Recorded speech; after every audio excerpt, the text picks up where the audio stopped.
So it's going to be a fun one. We're in the last 2 weeks of our summer series on the prophets of comedy. We're listening to comedians as the prophets of our time, speaking truth to power. They're telling us hard truths and inviting us to laugh along in confession at the truths that they've observed. And I want us to see this video tonight specifically because it's not funny. It's a comedian, Jimmy Fallon, doing one of the most countercultural things, one of the most prophetic things a comedian can do, which is to be serious.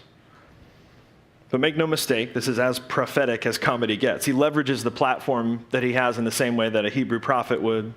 Spectacular prophetic acts, guerrilla theater, seemingly crazy behavior to get the attention of an audience, and then sort of a downshift into this hard-hitting truth that cannot be ignored. We'll come back to this. We talked last week about the metaphor of walking through a spider web. I shared some of my own journey of sobriety and recovery, which, like mental health and depression and addiction, can be really difficult to understand for those who don't have that experience, who haven't been there.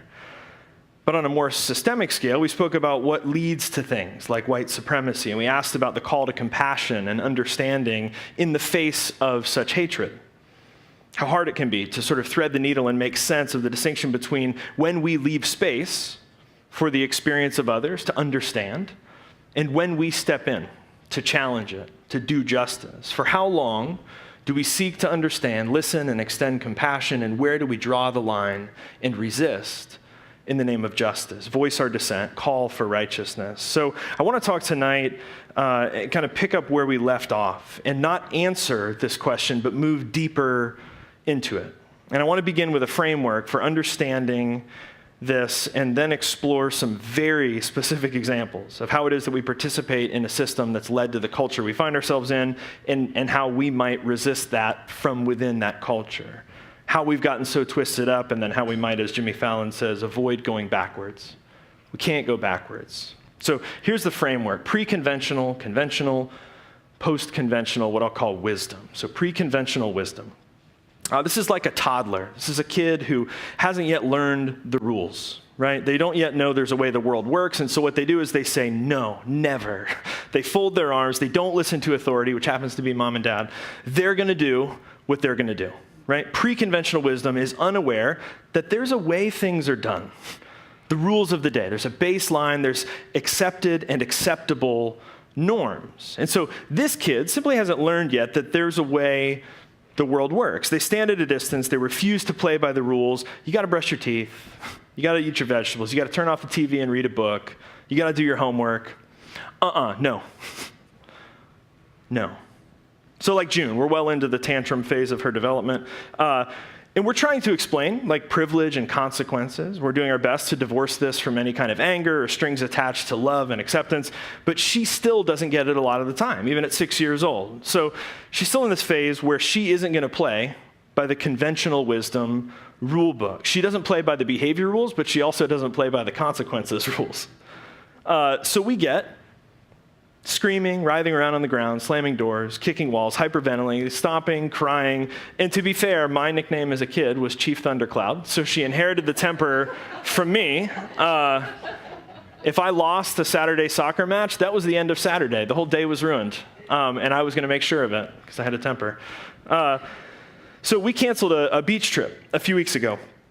And she lost it. We went through like 3 cycles of escalating like tantrum until finally she was hyperventilating and just going, I promise, I promise, I promise, I promise. And finally I like smiled at her and I was like, June, what do you promise? And she's like, I don't know, but I want to go to the beach. She just totally out of her mind.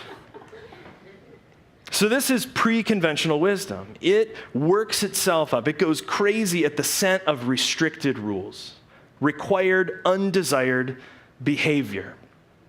It rejects, without consideration or understanding, anything different, unknown or uncomfortable, very often in extreme or reactionary ways. And so maybe this is like the overt forms of white supremacy that have been in the news.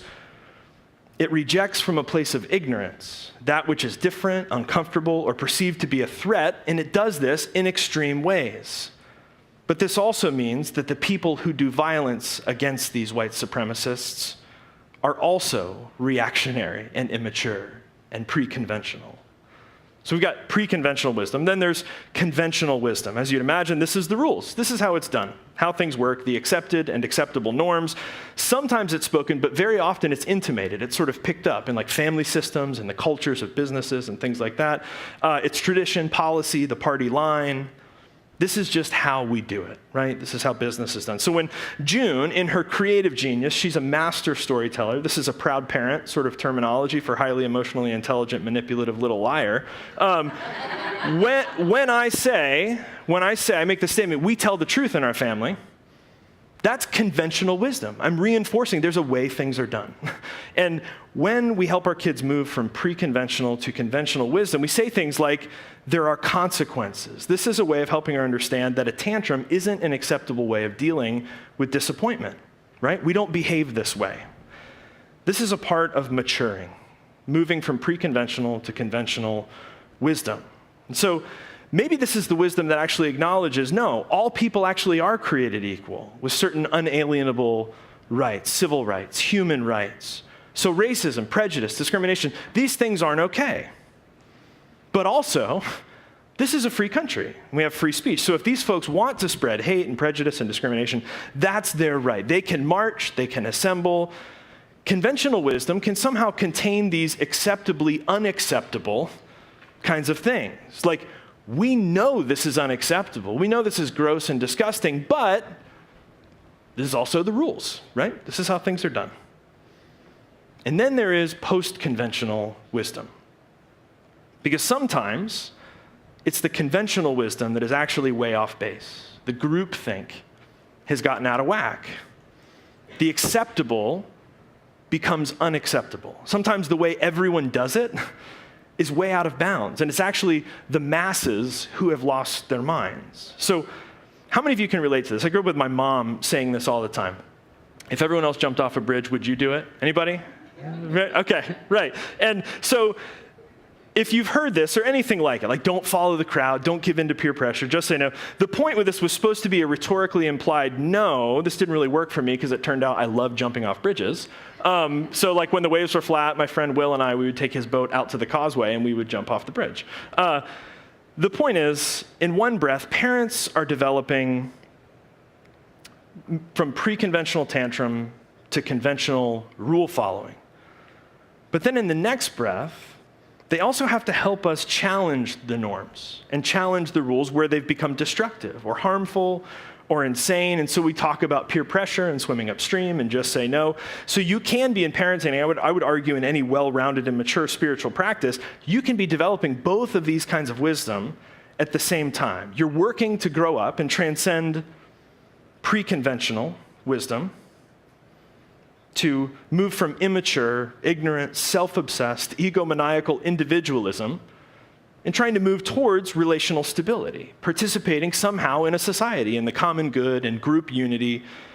And at the same time, you can be growing beyond group norms. You can be growing to challenge the customs where they need to be confronted. So we have things like this, right? Here are the rules, follow them. And in the next breath, I know everyone says, here are the rules. Don't buy into that. This is how we do things. But if your friends who are bad influences say this is how we do things, don't listen to them.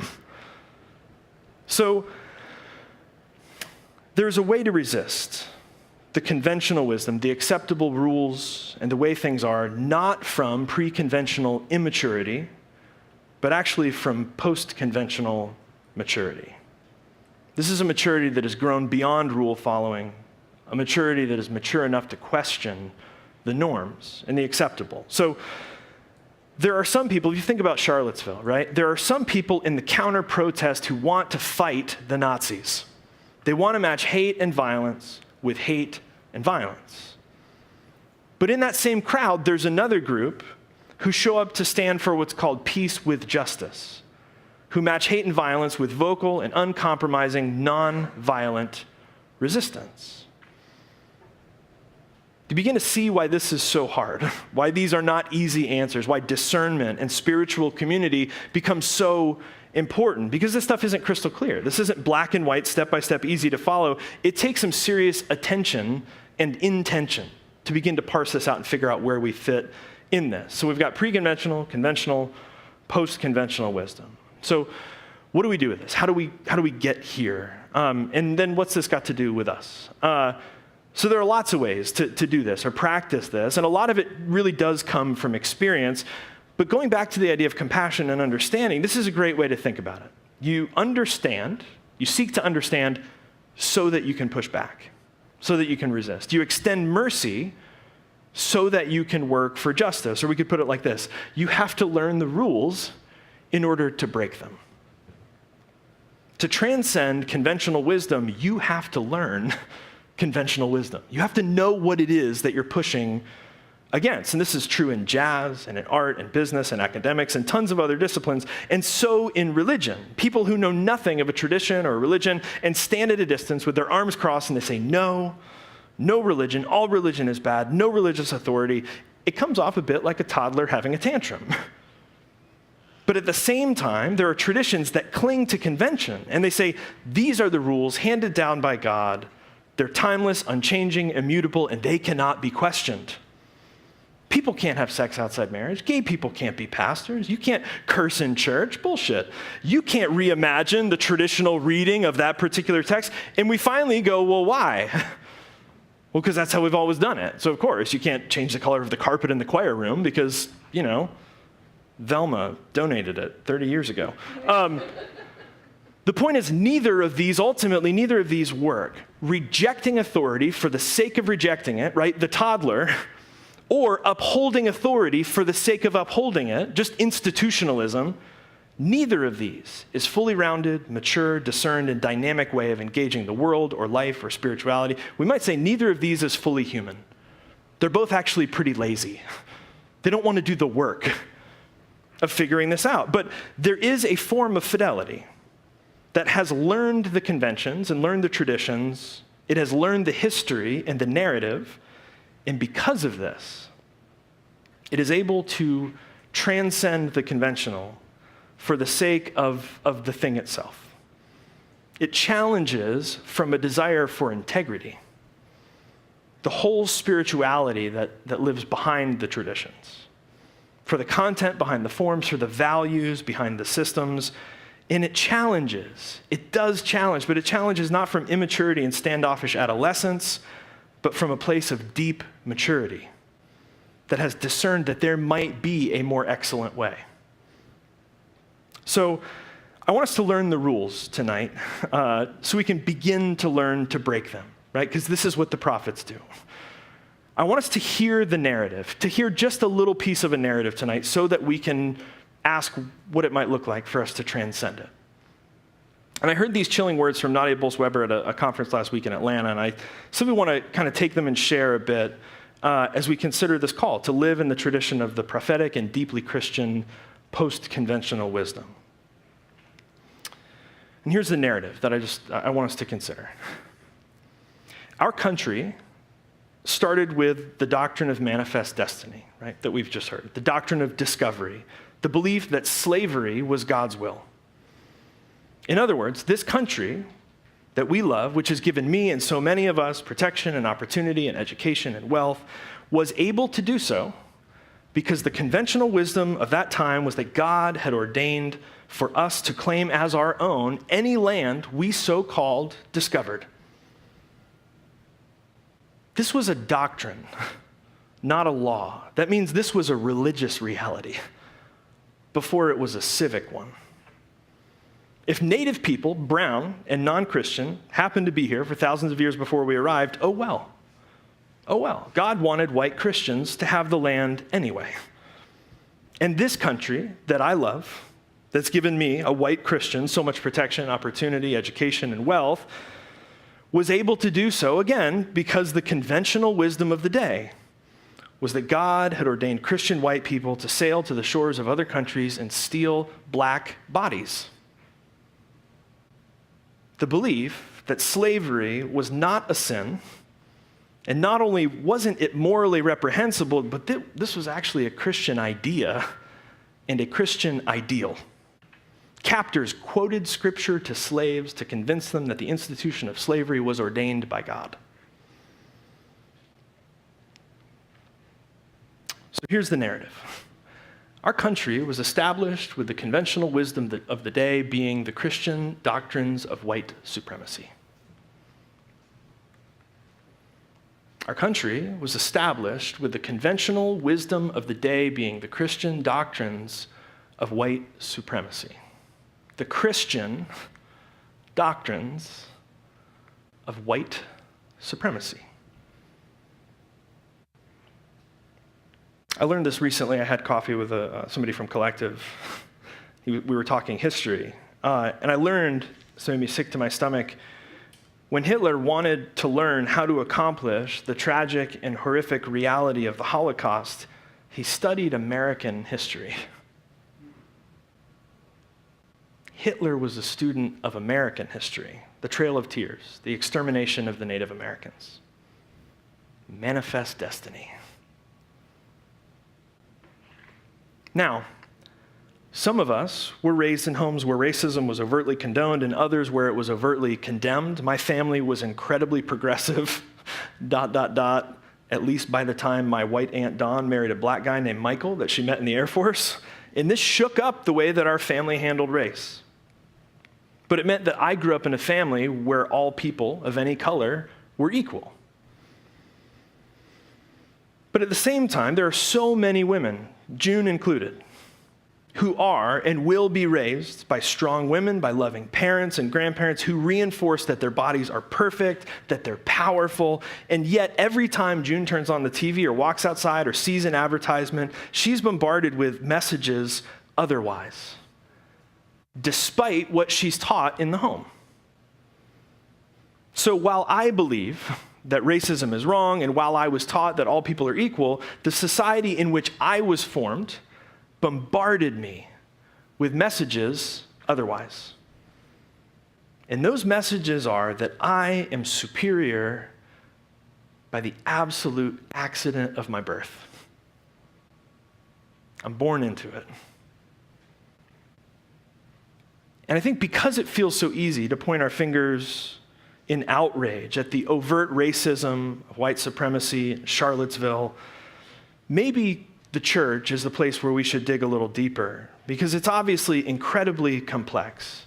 And this issue can be paralyzing. And so the sermon can't be so simple as a few points and a call to just believe something, maybe that you didn't believe before.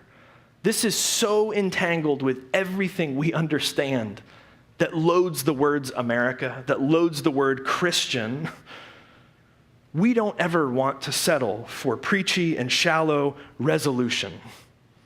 I'd much rather you leave vexed and haunted by what you learn here, undone by the reality of which you are a part, called to participate in the healing of the world, in good work, in the life of the unconditional. I was overwhelmed last week by how sharing my struggle with alcoholism and sobriety drew the response of so many people who were eager to encourage me and share their struggles. Brene Brown says, vulnerability begets vulnerability, right? You open yourself up and people rush in. Me too, I've been there, I get it.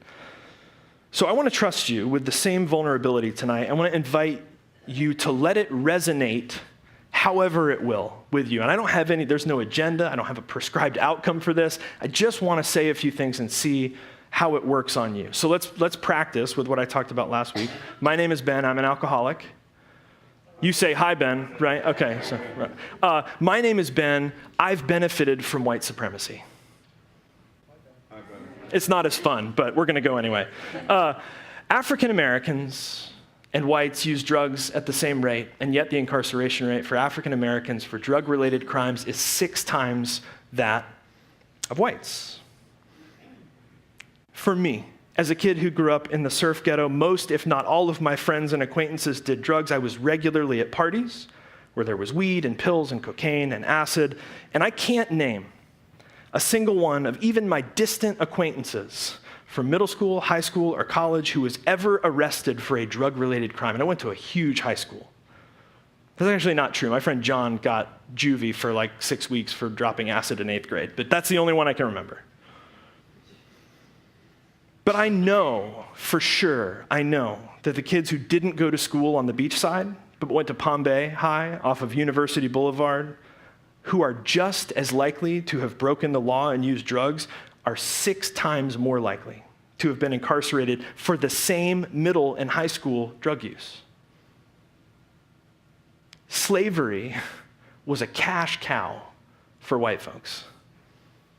And prisons, private prisons especially, are a cash cow for white folks today. See, conventional wisdom may change a bit, but the acceptably unacceptable has a really subtle way of remaining acceptable over time. Redlining was a common practice. When I say common practice, here, conventional wisdom, as recently as a generation ago. And so this meant that African Americans could not get loans to buy homes. As a white person, I am significantly more likely to have parents and grandparents who owned homes, which means I'm much more likely to inherit money, which means I'm much more likely to own my own home, which means I'm much more likely to pass money on to my kids, who will then be able to own their own home. That's white supremacy.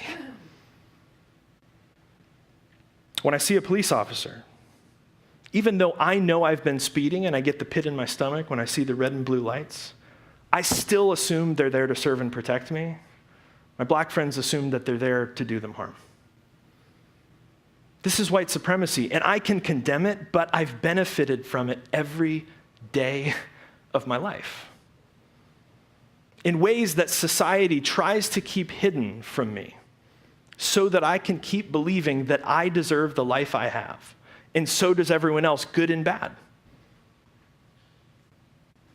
That's white supremacy. And even though I've benefited from this every day of my life, and even though my grandfather, whose funeral I will perform on Friday, even though he fought Nazis in World War II, and even though I have a black uncle and mixed race cousins, and even though I've never worn a swastika, and even though I've never marched with a hood and a tiki torch, and even though I've never owned slaves, and even though my family taught me that everyone is equal in the eyes of God, even still, the roots of white supremacy took hold in this country through the misuse of the Bible, the passages that we heard tonight, and in the name of a religion of which I am a representative, the Christian doctrine of white supremacy. What do I do with that? How do I fight against something that I hate that has only ever loved me back? Every day of my life loved me. My reactionary instinct is to feel like shit. But I want to very quickly take this off the list because we need to be honest. White guilt does nothing. White guilt makes us look for exoneration, look for self-justification, to seek changes in optics, but not in substance. And so quickly, very quickly, people of color become again the objects and not the subjects. White guilt leads to me trying to relieve my white guilt. And once again, it's all about me. Pete Rollins says, if I come to God because I want healing, I don't want God, I want healing. If I come to God because I want peace, I don't want God, I want peace. And confronting white supremacy works in the same way. If my confrontation of white supremacy is about me, then it's not about challenging white supremacy. That's not the point. So let's remove white guilt for a minute. And yet, we've inherited a tradition that says in the face of this narrative, in the face of this conventional wisdom that has built this country and benefited me every day of my life, there is a post-conventional wisdom that is harbored in the name of God, that cries out for justice to roll like a river, for righteousness to flow like a never-ending stream. That somehow in the face of a Christianity that has been co-opted to dehumanize and oppress, we encounter a Christ who cries out for his name only to be associated with justice and mercy and kindness. And in the name of God and in the stream of this tradition, it is our responsibility to navigate these waters. And it's only us, it's only now who have this power and this opportunity, especially those of us who are white, and what I know in this room it's weird to say we're Christian, to whatever extent we're participating in the Christian tradition. It's us. We have to name. In the name of Christ, in the name of this tradition, we have to speak and act to dismantle that which was established from evil in this same name.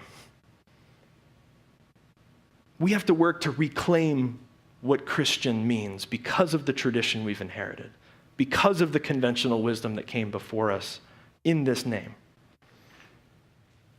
All right, we didn't fix racism tonight. I'm sorry about that. But I want us to be really clear that this has been already for at least a year and is continuing to be a conversation. We've had a series of monthly dialogues off and on over the course of the last year called Lunch and Learn. And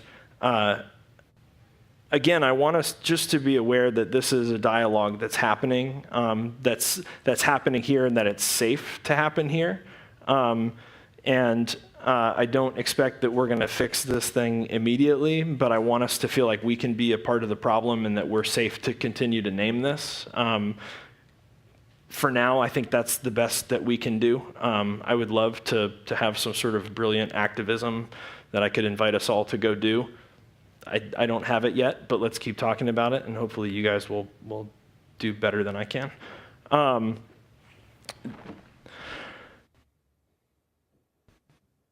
This dialogue, I think, I hope, places us in the company of the prophets, in the company of Jesus, in the company of faithful voices who have, from the edge of the inside of their traditions, stood up and challenged the conventions and the cultures they lived in when those conspired with religions that began to do harm, that began to be destructive and self-destructive. And at first, it might look like a pre-conventional tantrum. I think a lot of times it's easy to dismiss justice movements by saying, oh, that like they look crazy. They're off there on the margin kind of doing something nuts. But it might actually very often be the other side of wisdom, which is post-conventional, this really wise and discerned and faithful criticism that has understood, that has known, that has loved the spirit behind a tradition or underneath it. So Jesus comes and challenges the conventional wisdom of his inherited narrative. The prophets challenge the conventional wisdom of their history, the status quo of the day, groupthink, conventions. They are breaking people out of ruts. They are disillusioning them of the illusions that perpetuate the "we've always done it this way" justifications of flagrant injustice. And God refuses over and over and over, through the story that we've been given, God refuses for the divine name to be associated with that injustice. The prophets and Jesus after them must have been terrified, right? This kind of work is dangerous, as should we be terrified. And yet, the presence and comfort of God are not the promise that insulates us from danger, but instead make us brave against indifference. They call us to do the hard thing. They call us to do the dangerous thing, the scary thing.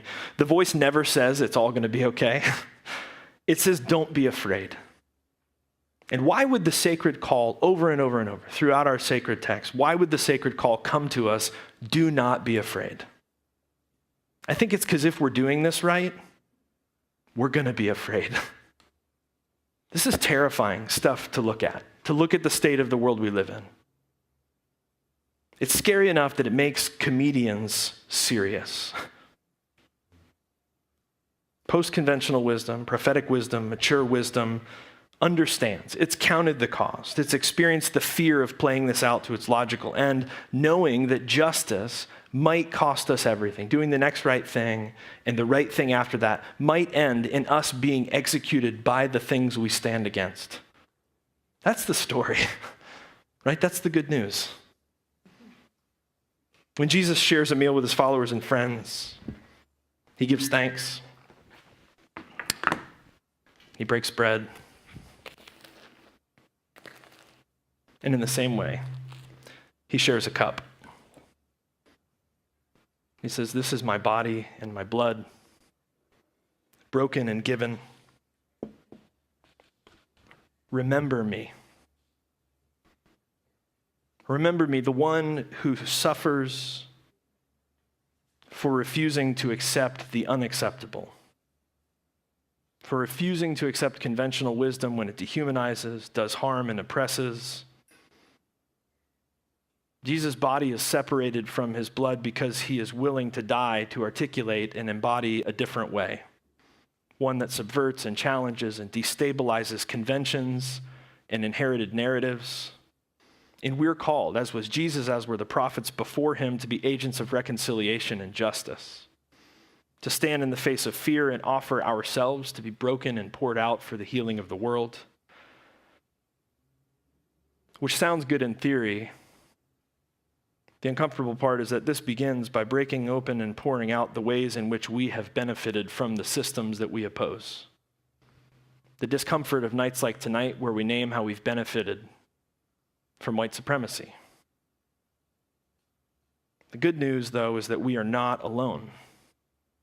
We are not called apart from the community that we need to sustain us in this work.